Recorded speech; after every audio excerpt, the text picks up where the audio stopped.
আলহামদুলিল্লাহি রাব্বিল আলামিন ওয়াসসালাতু ওয়াসসালামু আলা রাসূলিহিন নাবিয়্যিল আমিন ওয়া আলা আলিহি ওয়া আসহাবিহি আজমাইন আম্মা বাদ। প্রিয় ভাই ও বোনেরা, অনেক দিন থেকে আপনাদের সঙ্গে অত্যন্ত গুরুত্বপূর্ণ একটি বিষয় আলোচনা করতে চাচ্ছিলাম, কিন্তু ব্যস্ততা ও কাজের ভিড়ে তা সম্ভব হয়ে উঠছিল না। আকীদা নিয়ে মূল আলোচনা শুরু করার পূর্বে ভূমিকা স্বরূপ আমরা এই আলোচনাটি করে ফেলতে চাই। আমরা আশা করব আপনারা বিষয়টি অন্তরের গভীর থেকে অনুধাবন করার চেষ্টা করবেন। প্রিয় ভাই, একবিংশ শতাব্দীর এই পৃথিবী যেন প্রতি মুহূর্তেই বদলে যাচ্ছে। চলমান ঘটনা প্রবাহে কান পাতলে আপনি শুনতে পাবেন নানান উত্থান পতনের অবিশ্রান্ত পদধ্বনি। মুসলিম উম্মার মাঝে দেখা যাচ্ছে তাওহীদ, ইরদাদ ও জিহাদের এক আশ্চর্য জাগরণ, শতাব্দীর লাঞ্ছনাকে ছুঁড়ে ফেলে ঘুরে দাঁড়ানোর এক আশ্চর্য প্রয়াস। একটু খেয়াল করলে আপনি আরও দেখতে পাবেন কাফিরদের ভীতসন্ত্রস্ত চেহারা। উম্মার এই পুনর্জাগরণ দেখে তারা ইসলামের বিরুদ্ধে উঠে পড়ে লেগেছে। কিভাবে উত্থানকে থামিয়ে দেয়া যায়, চারদিকে তারা ছড়িয়ে দিয়েছে অসংখ্য ফিতনার জাল। আজ অত্যন্ত মারাত্মক একটি ফিতনা সম্পর্কে আপনাদের সতর্ক করতে চাই, আর তা হলো উম্মাকে অনৈক্য ও দলাদলির দিকে ঠেলে দেওয়ার ফিতনা। প্রিয় ভাই, মুসলিম উম্মার উত্থান ও জাগরণ নির্ভর করে তাদের ঈমানের দৃঢ়তা ও পারস্পরিক ঐক্যের উপর। নিজেদের মধ্যে হানাহানি ও দলাদলি করা কোনো জাতি কখনো নিজের পায়ে দাঁড়াতে পারে না। আল্লাহর অসীম রহমতে বাংলার এই ভূমিতে দাওয়ার ময়দানে বেশ কিছুদিন কাজ করার সৌভাগ্য নসিব হয়েছে। এই সময়গুলোতে এদেশের অনেক দায়ী ভাইদের কাছ থেকে দেখেছি তাদের দাওয়া দেওয়ার নানান পথ পদ্ধতি।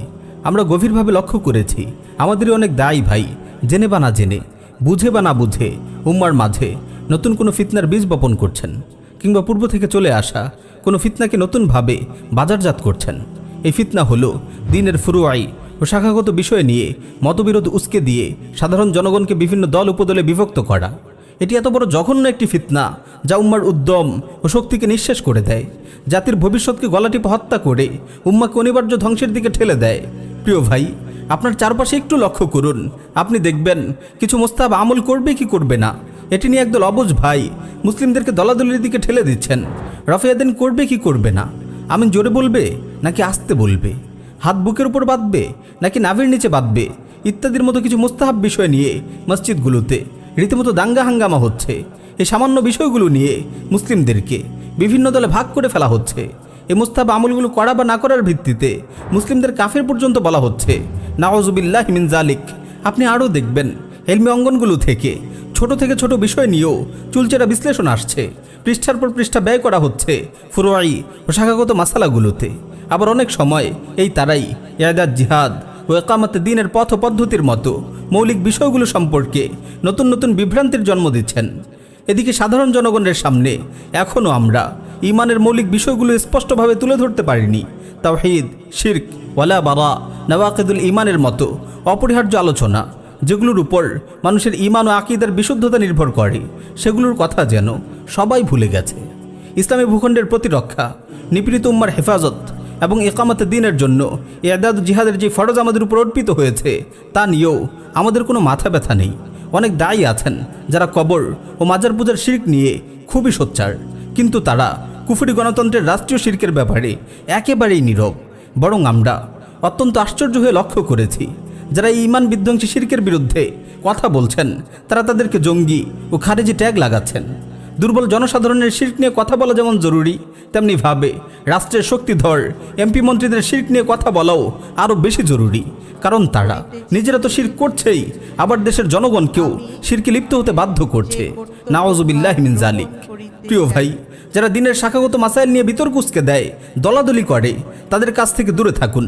যারা আপনার মুসলিম ভাইয়ের বিরুদ্ধে আপনাকে উত্তেজিত করে, আপনার মুসলিম ভাইয়ের ব্যাপারে আপনার মনে ঘৃণা ও বিদ্বেষের বীজ বপন করে, তাদেরকে প্রত্যাখ্যান করুন।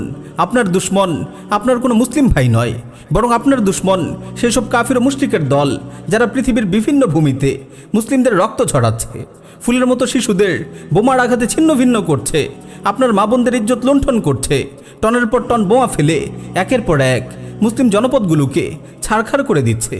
আপনার দুশ্মন কাফিরদের বসানো ওইসব তাগুত শাসক গোষ্ঠী যারা আল্লাহর কোরআনকে পিছনে ছুঁড়ে ফেলে মুসলিমদের উপর কুফরি সংবিধান চাপিয়ে দিয়েছে, যারা সমাজে কুফর, শিরক, জুলুম, হত্যা, লুণ্ঠন, ব্যভিচার ও লুটপাটের বিস্তার ঘটিয়ে সমাজকে জাহান্নামে পরিণত করেছে, যারা সুদভিত্তিক অর্থনীতি প্রতিষ্ঠা করে আল্লাহ ও তার রাসূলের বিরুদ্ধে বিদ্রোহ ঘোষণা করেছে, যারা মদ জুয়ার লাইসেন্স দিয়েছে, যারা জেলায় জেলায় পতিতালয় খুলেছে, যারা পতিতাদের যৌনকর্মী হিসাবে লাইসেন্স দিয়েছে, যারা বিয়েকে কঠিন করে ব্যভিচারের পথকে সহজ করে দিয়েছে।